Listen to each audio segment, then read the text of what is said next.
નમસ્તે વિદ્યાર્થી મિત્રો, કેમ છો બધા? મજામાં છો ને?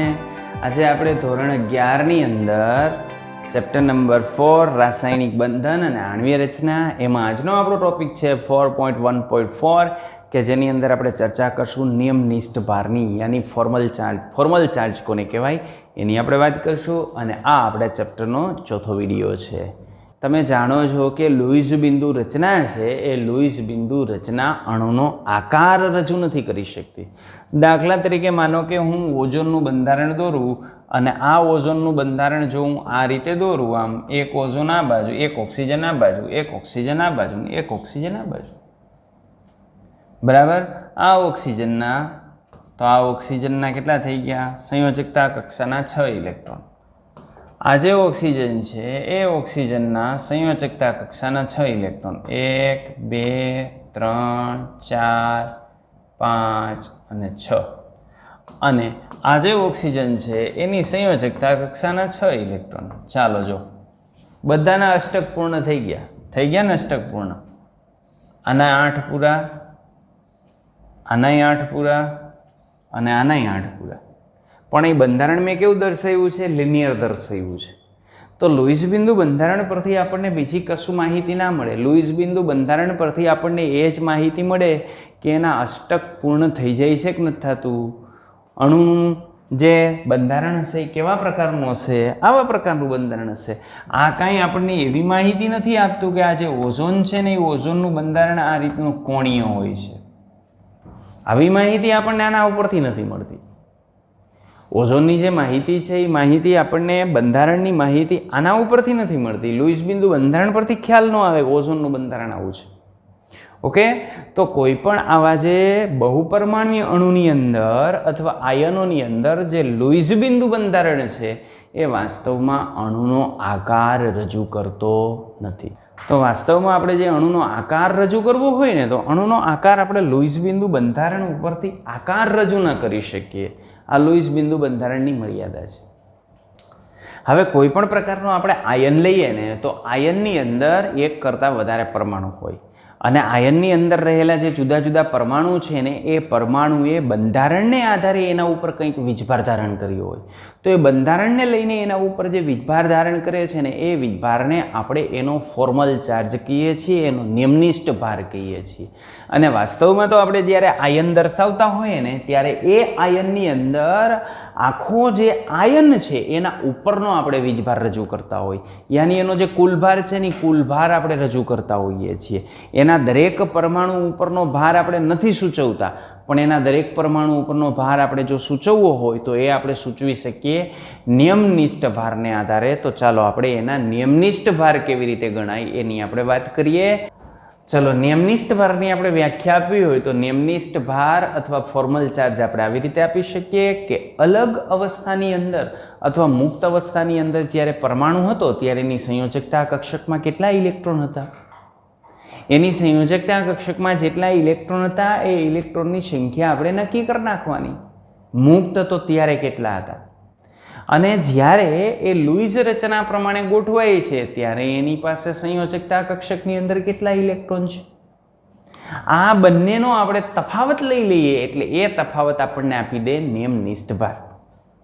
ઓકે, કે જ્યારે એકલો હતો મુક્ત અવસ્થામાં હતો ત્યારે એની પાસે કેટલા ઇલેક્ટ્રોન હતા સંયોજકતા કક્ષકના, વેલેન્સ શેલ ઇલેક્ટ્રોન કેટલા હતા એની સંખ્યા આપણે લઈ લેવાની. અને એની જે સંખ્યા આપણને મળે છે એ સંખ્યામાંથી આપણે બાદ કરશું. શું બાદ કરી દેશું? તો લુઈસ બિંદુ બંધારણ આપણે જ્યારે એનું ડ્રો કરીએ છીએ ત્યારે એની અંદર કેટલા ઇલેક્ટ્રોન છે, તો ત્યારે જે ઇલેક્ટ્રોન છે ને એનીમાંથી આપણે બાદ કરી દઈએ એટલે આપણને તફાવતથી જે મળશે ને એને કહેશું નિયમનિષ્ઠ ભાર, ફોર્મલ ચાર્જ. ઓકે, ચાલો એને આપણે આ રીતે પણ દર્શાવી શકીએ કે લુઈસ રચનામાં પરમાણુ પરનો જે ફોર્મલ ચાર્જ છે એ ફોર્મલ ચાર્જ આપણને કેવી રીતે મળે? તો મુક્ત પરમાણુમાં સંયોજકતા ઇલેક્ટ્રોનની કુલ સંખ્યા લેવાની માઇનસ અબંધકારક ઇલેક્ટ્રોનની કુલ સંખ્યા, યાની જે આયન છે એ આયનમાં પરમાણુ ઉપર અબંધકારક ઇલેક્ટ્રોન યુગ્મ કેટલા છે એની સંખ્યા તમે મત બાદ કરી દો. ઇલેક્ટ્રોનની સંખ્યા, અબંધકારક ઇલેક્ટ્રોનની સંખ્યા. આ ઉપરાંત ઇલેક્ટ્રોન ક્યાં હશે? બંધમાં ભાગીદારીમાં જોડાણા હશે. હવે બંધમાં જે ભાગીદારીમાં જોડાણા હોય ઇલેક્ટ્રોન કેના હોય? બધા એક જ પરમાણુના હોય? ના, અડધા આના હોય ને અડધા આના હોય. તો આપણે તો એક જ પરમાણુના જોઈ છે, તો શું કરવા પડે? અડધા કરવા પડે.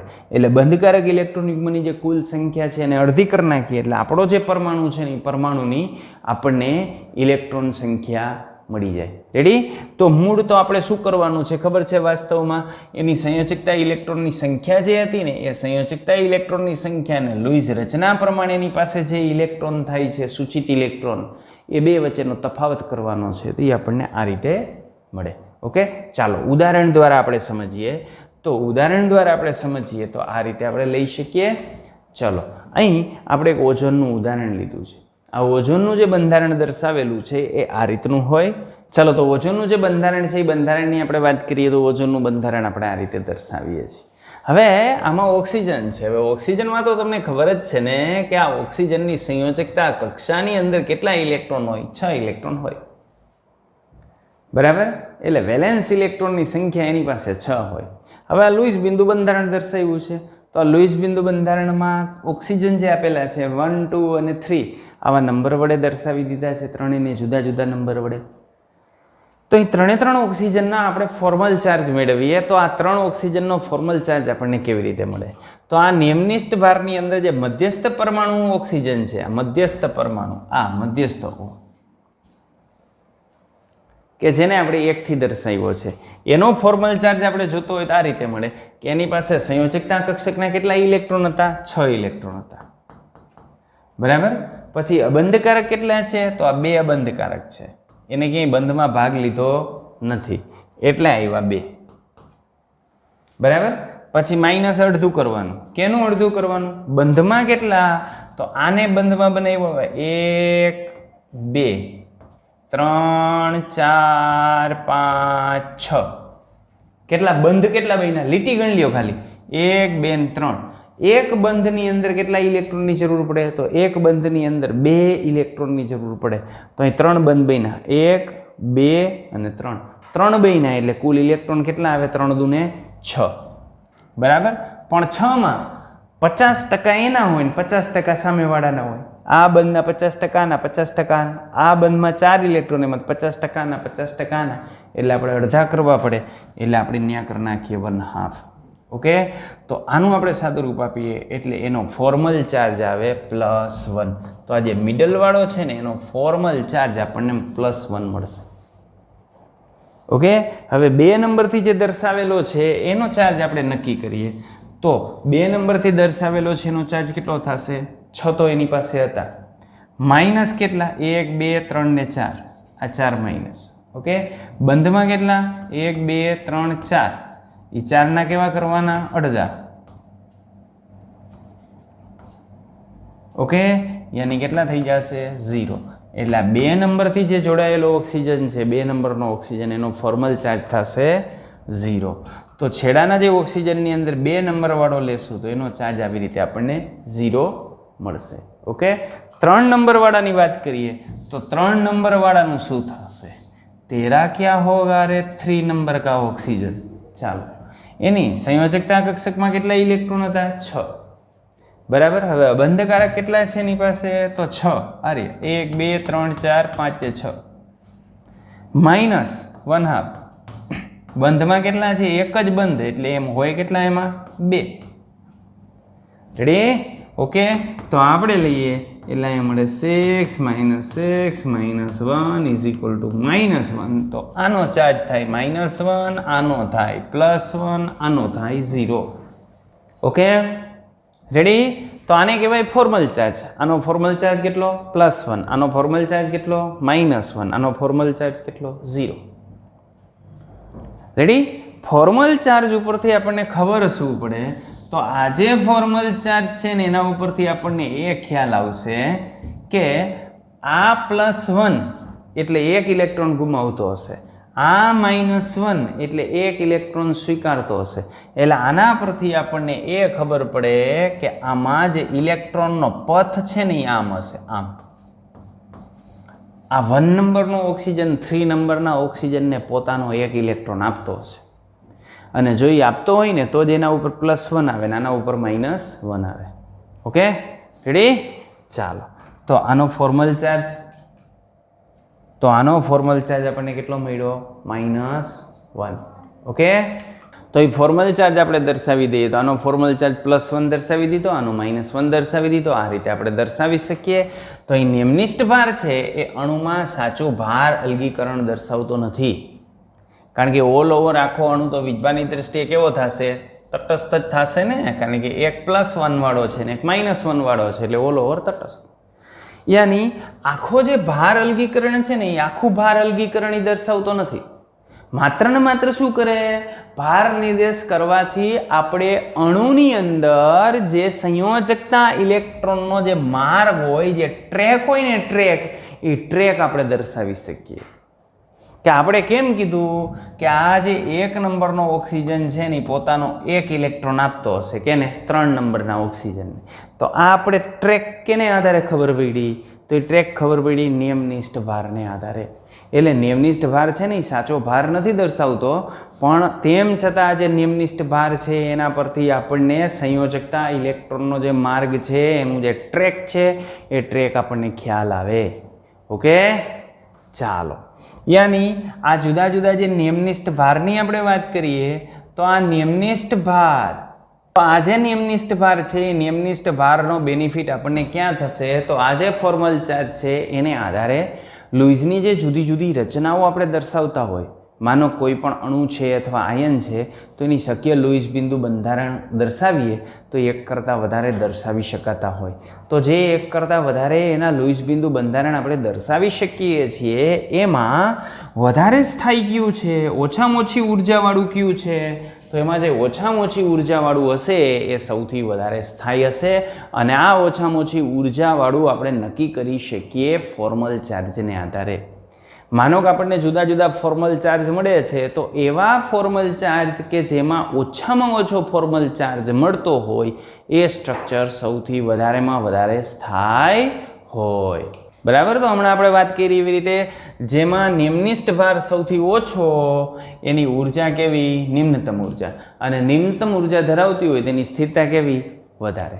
ઓકે, યાની નિયમનિષ્ઠ ભાર એક એવું પરિબળ છે કે જે બંધનના જે શુદ્ધ સહસંયોજક ખ્યાલ છે એ શુદ્ધ સહસંયોજક ખ્યાલ સમજાવે છે, અને જેમાં બે પાડોશી જે પરમાણુઓ છે એ પરમાણુઓ સમાન રીતે ભાગીદારી થયેલું ઇલેક્ટ્રોન યુગ્મ હોય છે.